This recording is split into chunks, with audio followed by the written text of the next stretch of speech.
The Texas Chainsaw Massacre has kind of been in a limbo over the last few years. We didn't really know what was going to happen, whether we were going to get a new film. There was talk about a show. Well, now we have a little bit better idea about what the next step is for Texas Chainsaw, and that includes famed Studio A24 Pictures. Texas Chainsaw Massacre series is in the works, with Glenn Powell attached to it and Long Walk writer J.T. Molnar as the head showrunner. For those that don't know, the Texas Chainsaw Massacre was a classic horror film that came out in the 70s depicting a crazed family that had been affected by the economy and the war and the effects of the Vietnam War and the soldiers, having to leave, and factories were closed. They lost their jobs. They kind of lost their minds. And you have the Texas Chainsaw Massacre, and it's constantly been tried to remake and redone, whether it be sequels or complete reboots or backstories or prequels. I think the last attempt was the one they did for Netflix, the Texas Chainsaw, I think it was simply called, and again, it was okay, but I really don't think you'll ever get to that original film. No. Ever, because it was a statement. It wasn't just... It was named Texas Chainsaw Massacre. That's the Netflix one. Yeah. So there you go. I'm going to change that view so you can see that story a little better. But anyway, there was competitive bidding over the last few weeks, or months, over who would get the rights to Texas Chainsaw Massacre, the 1974 film directed by Tobe Hooper. And A24 ended up coming out ahead. Of course, we know A24 has an amazing track record, not just with horror films, but with all types of films, but particularly reimagining horror films. And that is what people think that they are trying to do with the Texas Chainsaw Massacre. Now, what I will say, I agree completely. The original film was just a hashtag away from being a complete snuff film, a lot like The Town That Dreaded Sundown, which I think is another horror classic. But again, that's what I think they don't get is, and we kind of talked about this briefly last night, Kush, when we were talking about our show prep. The Texas Chainsaw Massacre, when I say that word, about probably 98% of people think leatherface, chainsaw, hillbillies, gore. Yeah. It wasn't that at all when it was originally made in 1974. I think that's a common misconception with the Texas Chainsaw franchise. It did not set out to be a slasher franchise. It was a statement on the country, what had happened to it when it went to Vietnam, what it lost, and what came back with it. And that is what that movie was about. Sure, you got the guy with the chainsaw chasing the teenagers, which kind of gave birth, I guess, if you will, to the modern slasher. But that's not what that movie was about. If you think about that film, and you think about the way it played out and the plot, Leatherface, who wasn't named Leatherface until after the film, Leatherface was a representation of the insanity that this country was experiencing. You're talking about the mid-70s, the hippies have gone, free love is nothing, they've destroyed it, the Beatles, I mean, I can go on and on and on.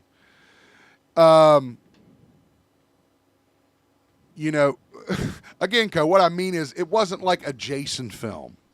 Well, is what I'm saying. It wasn't like Halloween or something like that. Yes, you had that element, but it was more of a horror film that had a statement behind it. Remember, it's an indie film. This is made on a shoestring budget in Texas with Tobe Hooper and the rest of the cast, and it was a incredible film. But the point I was trying to make was that since then, they've tried to turn it into a slasher franchise since that first one came out.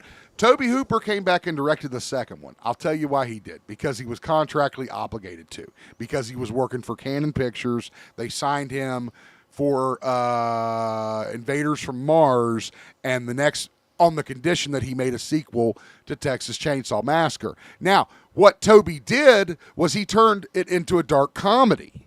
You had Dennis Hopper, and if you've seen the second Texas Chainsaw Massacre, it is dramatically different from the first one. Because, again, they're taking it a different direction. Toby did anyway. Then they made a third one that kind of brought back the idea of the crazy family in the woods, along with the chainsaw. I'm reading Co's question. I think it definitely was a slasher film as we know them today. What separates it from your Jasons and your Michaels is that the original film is just so analog, it looks like a live stream. Again, I don't agree completely. I think you're on the right track, but I wouldn't call it analog live stream. They were working with very little, trying to make a statement very large. That's what I would say about the first Texas Chainsaw Massacre. And I think they made that statement.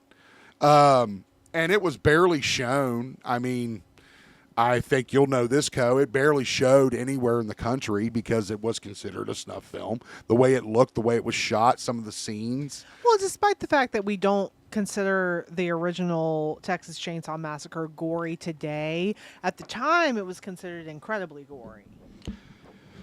At the time, it was considered disturbing. Yeah. It was macabre, is how it was described by a lot of critics, and that was because the idea of the crazy family sitting around the dinner table about to eat human flesh. I mean, that was like, that had never been seen before, except in a few very minor snuff films, frankly, that you could find at the little Cracker Jack movie theater on the wrong side of the tracks in the city.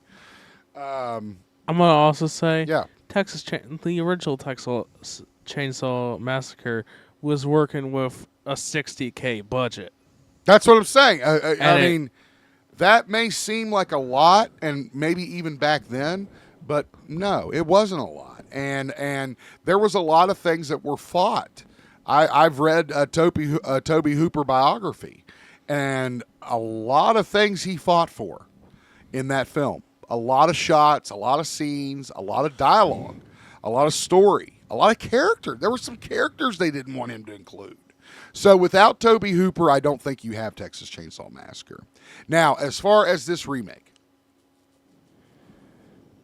what I meant by analog is that it was much crafted like a snuff film. If you live stream something half that graphic, you'd get swatted. It was its own thing that can't be. Yes, okay, yes, that is, I completely agree with that.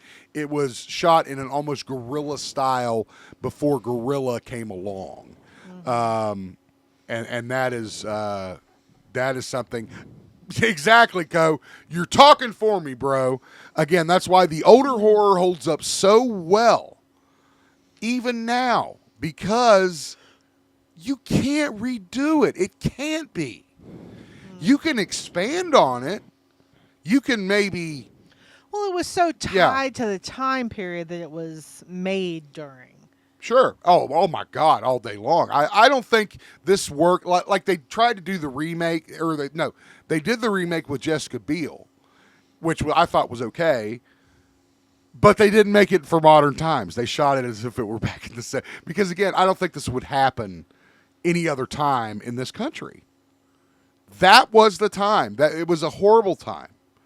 A lot of the same way people will say that Psycho was a reflection of the ghosts coming back from Korea and World War II. That's what I'm trying to say, and my hope is that this new television series and the fact that A24 is doing it and that JT Molnar is directing it and running it makes me feel better. Is that they understand it's not called Leatherface. Right. Right? It's called the Texas Chainsaw Massacre. Okay? And that is so simplistic but so complex at the same time. So if they go the route of trying to capture what the original film was trying to capture, I think it will be successful. If they go the same old fucking route of having a bunch of teenagers show up at the fucking house and the No bras. chainsaw starts flying and the no, it's not going to be successful. You're going to have people like people like Kush, people that don't want to see the same old regurgitated shit. I don't even want to see that shit. I've seen enough of that. I want to see a more expansion on the original story. I was very disappointed with Flanagan's Exorcist film because I thought that they would try to expand more, but instead they just kind of tried to recreate it. You know? Do you know what I'm talking about? That Exorcist movie, the newer Exorcist movie that we went to see? The one with the two girls together that were possessed together at the same time? Oh, vaguely. Vaguely. I just think, like, the thing that makes the Michael movies and the Jason movies and the Freddy movies successful is the character arc of the villain. There's a character arc of the villain. The Texas Chainsaw Massacre, there's no character arc of the villain. He is, like, two-dimensional. That's I got the a chainsaw, point, though. I'm going to kill you. That's the point. But, like, what I'm saying is it's hard to remake a movie like that or add to the franchise of a movie like that when there's nothing to develop, you know? I completely agree with that. It is difficult. I mean, and there aren't many who had the balls to try. Because if that movie, if its success was just its comment on the time, well, that time doesn't exist anymore. So what are you going to make a comment on? I want to say something. Dad, go back to the article real quick. I think they can come up with something because, as it says there, it also has the writer of The Long Walk. I've not watched The Long Walk. That's what I'm talking about. J.T. Molnar, I think. Yeah. Yes, but with how people have talked about The Long Walk, it can probably be written in a way where there will be more to add on. I would hope so. And I also forgot to add, I probably should have. Glenn Powell is attached as a producer. He is not at this time attached to act. Yeah. Oh, wow. So, but again, I think Glenn might be like me and know the weight of that story and that film is so much more than a dude with a chainsaw. Hey, Black Dragon made it. Black Dragon! I don't feel that way. I mean, maybe about the original movie. That's what I'm talking about. Was deeper, but every other installment of the Texas Chainsaw Massacre has just been gore porn, and that's why we like it. Stupid. But I'm saying it's I don't nothing like it. original. It's not like character. I mean, like I have no reason to go watch it. Again. As opposed to like Michael or Jason or Freddy, where I'm like, ooh, what are they doing now? You know. Well, we'll just have to see how this all shakes out. I'm not sure. I have faith this project has a future because of the people that are involved in making it, but I've been wrong before. Let us know what you think down in the comments. Make sure you give the video a like, subscribe so you know when we go live, and we'll catch you in the next one.